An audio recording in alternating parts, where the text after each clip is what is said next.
Hello, guys. Are you comfortable with French, right? Yeah, yeah. Okay. Ok. Bonjour à tous. Nous venons du Conseil de sécurité. Nous venons de terminer la réunion publique du Conseil de sécurité. Et pour le moment, Son Excellence Madame Thérèse Kayikwamba Wagner, ministre d'État, ministre des Affaires étrangères, coopération internationale et francophonie de la République démocratique du Congo, est prête à faire une présentation à la presse, à l'issue de laquelle nous allons ouvrir la parole pour ceux qui désireraient prendre la parole pour poser des questions. Alors, je vais inviter Madame la Ministre. Excellence. Merci, ambassadeur. Je peux? Mesdames et messieurs de la presse, la République démocratique du Congo traverse l'une des périodes les plus sombres de son histoire récente, marquée par une crise sécuritaire d'une gravité alarmante à l'est de notre pays. Depuis des années, les populations congolaises subissent les effets dévastateurs d'une agression planifiée et systématique menée par les forces de défense du Rwanda, RDF, et leur supplétif M23. En violation flagrante des principes du droit international et des engagements pris dans le cadre du processus de paix. Depuis le 6 janvier 2025, ces forces illégales ont intensifié leurs attaques, s'emparant de localités stratégiques telles que Totale, Louchébéré, Massissi Centre, provoquant le déplacement de millions de civils, détruisant des infrastructures vitales et commettant des violations massives de droits de l'homme. Ces actes ne sont pas seulement des attaques contre le peuple congolais, mais aussi contre les principes fondamentaux qui régissent la coexistence pacifique entre les nations. Face à cette situation tragique, la République démocratique du Congo rappelle la responsabilité historique du Conseil de sécurité des Nations Unies, garant de la paix et de la sécurité internationale. Il ne s'agit pas seulement de rester saisi de la question, mais d'agir avec fermeté et diligence pour répondre aux aspirations légitimes de notre peuple à la paix et à la justice.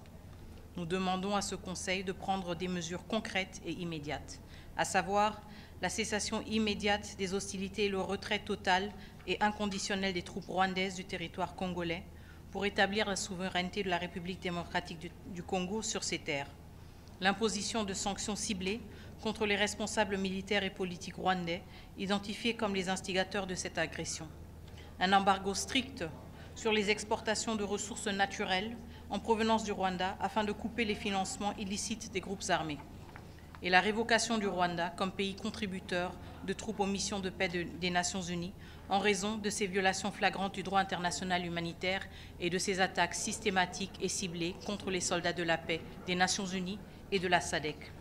La RDC reste fermement engagée dans les processus de paix, notamment ceux de Luanda et de Nairobi, sous les auspices des facilitateurs africains. Cependant, nous rejetons toute tentative de légitimer des acteurs non étatiques comme le M23 à travers les négociations interétatiques du processus de Luanda. Aujourd'hui, la communauté internationale a une occasion et une responsabilité unique de prouver son engagement en faveur de la justice et de la paix. Chaque jour d'inaction renforce les agresseurs rwandais et perpétue les souffrances de millions d'innocents de Congolais. Le peuple congolais ne cédera ni à la résignation ni à l'injustice. Nous continuerons à défendre nos droits, protéger notre territoire et exiger le respect de notre souveraineté.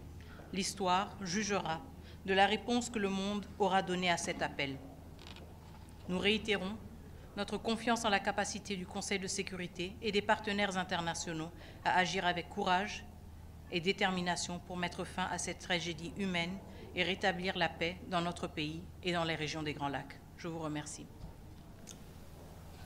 Madam Foreign Minister Sherman Rice, please, South African Broadcasting.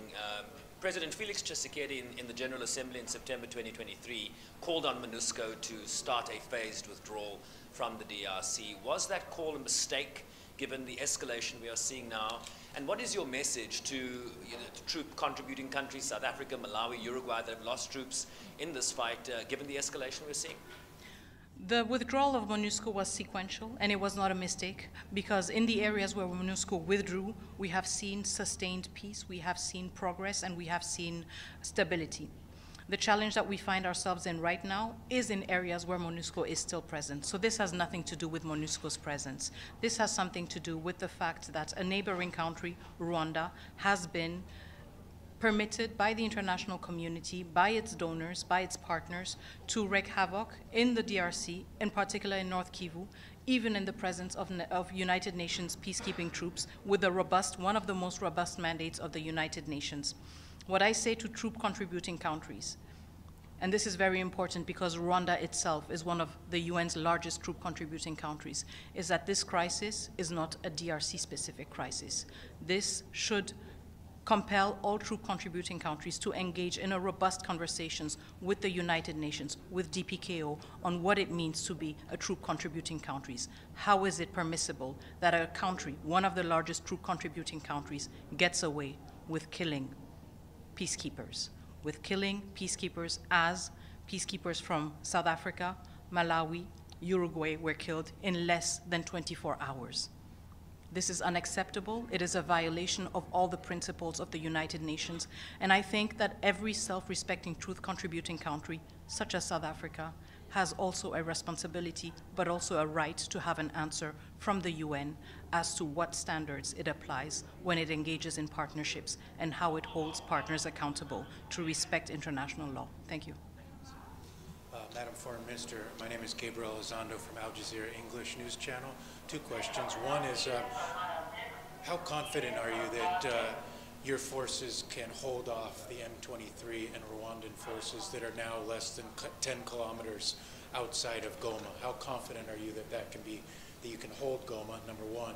And number two is, you called for targeted sanctions against Rwandan officials. Are you disappointed that that has not happened up until now, and that here we are at this stage still calling for that? To answer first the question of our assessment of the security situation, it is a tense situation. We are following and monitoring it closely. We are grateful for the support and the resilience of our own armed forces, but also the presence and the support of MONUSCO troops as well as SADC troops. I will not delve into speculations. I am confident in the resolve of all involved forces to uphold the territorial integrity of the DRC, and most importantly, to protect the civilian lives which are at stake right now. Now, when it comes to sanctions and to the absence thereof, more importantly, of course we're disappointed. Of course we are disappointed because as an African country, how often is it that we have to listen to the lessons, that we have to listen to what we ought to be doing, the rules we are to be following, and at the same time find ourselves in this edifice and see that the rules that we all consider to be holy, to be precious, are being violated with such impunity. So there is, of course, a level of frustration, but frustration does not mean resignation. And we will always remind the international community of its responsibility, in particular, the United Nations Security Council. We will never, ever tire of reminding it of that, reminding it of its responsibility, but also its failure to act when it is the case. And for the past 3 years, the Security Council has failed the Congolese people. It has not acted, it has not held the people accountable who are directly linked to the chain of commands linking the RDF and the M23. Chain of commands that lead all the way back to Kigali. One quick follow-up, if you may, Madam Foreign Minister. Are you also disappointed in the Secretary General that he has not been more forceful in calling out Rwanda specifically?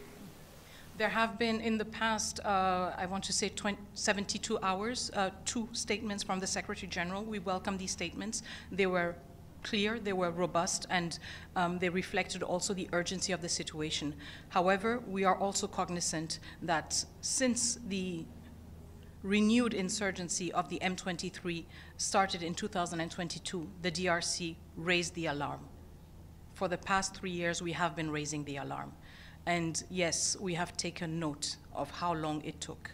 The different partners that we are working with, the different partners that we believe share our ideals, we are cognizant of the fact that it took them a very long time. It's not just an issue of the Secretary General. When you look at the Security Council, we still have permanent members that have yet to utter the word Rwanda. And we have some that have done so for the first time a month ago. This is work in progress, and as I said before, we will not tire of defending our values, our people, but also of holding everyone accountable towards the responsibility that they have as member states of the United Nations or as public servants of the United Nations. Thank you. Minister Wagner, if I may as well, the Rwandan ambassador has said that the alliance that the FARDC has with Sami DRC, Burundian troops and others, including the FDLR that it recognizes as a genocidal force, constitutes a major security threat to Rwanda. How do you respond to that, and in particular the accusation that the FARDC is working with the FDLR? Well, I think we ought to be looking at the situation on the ground right now. The situation on the ground right now is that a city such as large as Goma, with millions of civilians, is being taken in an onslaught by the Rwandan Defense Forces and the M23. Granted, every country is allowed to feel preoccupied by its safety. This is a legitimate concern, and I am not questioning it, but we have to have a clear distinction between the concern and the reality. And the reality right now is, yes, maybe Rwanda is concerned with its territorial integrity, but the DRC is the country whose territorial integrity is being violated by Rwanda. It is the DRC and the Congolese people who are being killed right now. So yes, their fears are legitimate, but they are not real. They have not materialized. We are the ones being killed. We are the ones being violated, and Rwanda is responsible for that. And this is just a very shameful way to respond or to shy away from responding to such a responsibility that Rwanda bears. But we take note of that, and again, history will never forget and probably not forgive. Thank you.